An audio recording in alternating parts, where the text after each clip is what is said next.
So I think I found the scariest analog horror series on YouTube. And you might be thinking, oh, this is another analog horror, another Scrimblow Files, another Walton Files. No, this one's actually worth looking at. It's pretty dang scary. Analog horror, if you don't know what it is already, it's a style of YouTube video, and it's usually in a series. Like a channel will have multiple videos that are connected.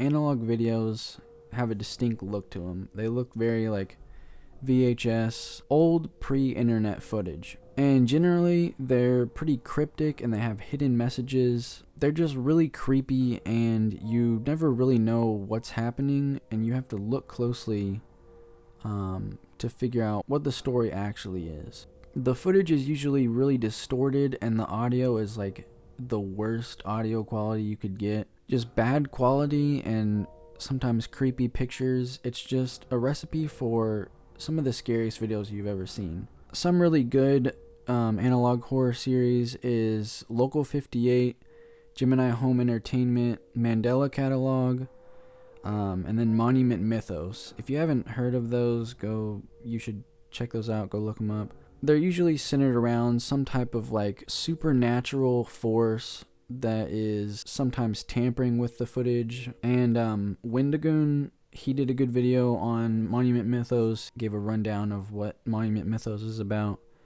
You should go check out that video. A good real world example of an analog horror video would be the Celine Delgado and the Joanna Lopez cases. They were missing person cases and they would come on the news, usually at the end of the news broadcast, and it would show their faces and just have their name. Some people online said that their faces were really uncanny and made them uncomfortable. But anyways, we're getting off track here. I was kind of getting tired of the analog horror on YouTube. They all kind of feel the same, so I kind of got tired. So my friend showed me Urban Spook. It's a relatively newer analog horror series. There's only 6 videos out right now, and this one here was posted 5 days ago. So the series is kind of ongoing right now. It's centered around creepy, uncanny faces. That's why the first video is called Faces. The thing that really separates it from most of your run-of-the-mill analog horror series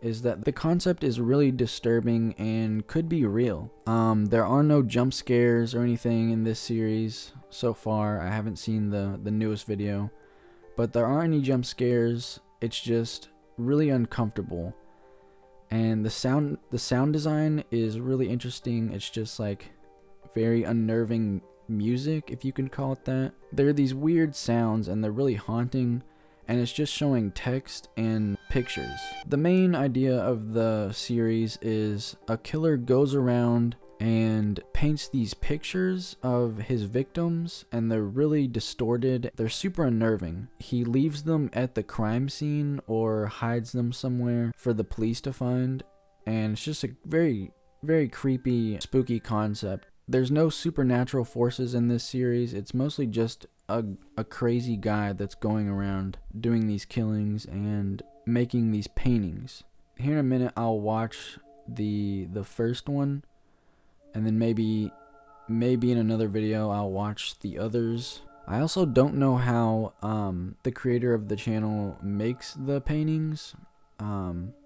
At first when I saw the videos, I thought he was doing it with AI. It's really the driving force in this series, the really well done drawings or paintings. So shout out the creator, it's really good. I would say keep up the good work. You're clearly cooking up some heaters. But here on the first video, Faces, the description is, I just started converting VHS tapes to digital and I found a bunch of tapes in the basement of my apartment complex. This was on one of them.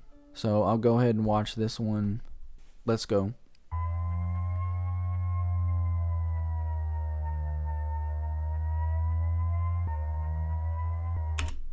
Six months ago, police found 3 paintings stored away in an abandoned storage area, each titled after recent murders. First victim was Carla Gray, found with 36 stab wounds to the face and all her teeth were removed. On the back of the first painting, the title Carla's Teeth was written.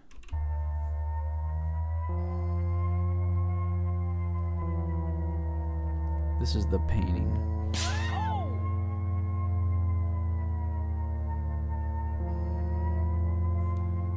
The art for the paintings is really surreal and just straight up creepy. The second victim was Jackie Graham, found drowned. I didn't read that. Drowned with 27 stab wounds in the perineum. Not sure what that is. Her painting is titled Floating Jackie. This is the painting.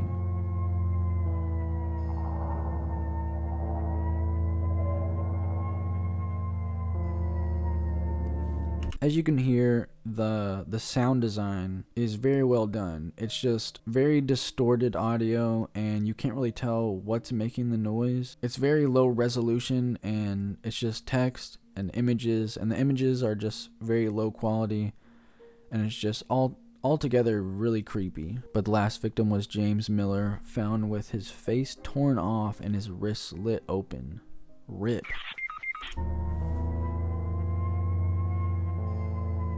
Autopsy showed that James was alive for several days without a face. Jeez, the third painting was named James' Secret Face. Ugh.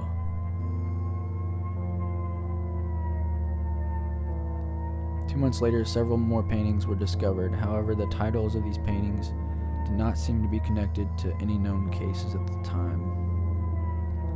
Here are the other paintings and their titles. Wax Doll Tom, Lisa's Secret Face. This one here, this has got to be the creepiest. Daniel After the Fire, so bad, but like good. Like the art is so good that it's horrible. It's awful. I don't want it on my screen.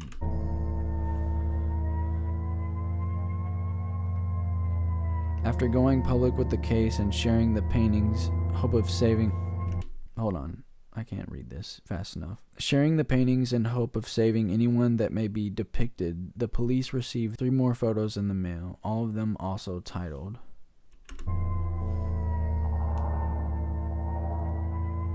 The photos appear to depict the I can't read.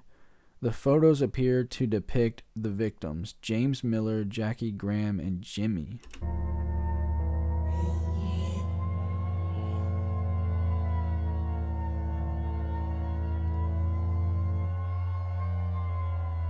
So these are the photos.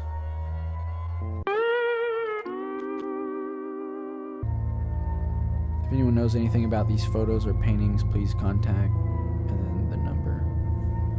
One final painting titled Self-Portrait was found 2 days ago. So the killer made a self-portrait, and they don't know who he is. But let's see what it looks like.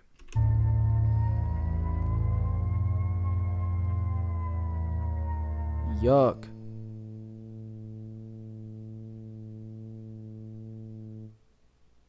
So that was the first episode, Faces. Super creepy. They definitely nailed the distorted footage. It made me feel genuinely uncomfortable. Like I didn't really want to finish the video, but I did. Yeah, really well done. So the story seems to be that the killer is going around painting these paintings and leaving them at the crime scenes, or just sending them to the police. I'm not really sure. But the paintings are connected to real cases, and it's just super creepy. I might react to the rest of these if this video does well, which it probably won't, but I don't know. Fingers crossed.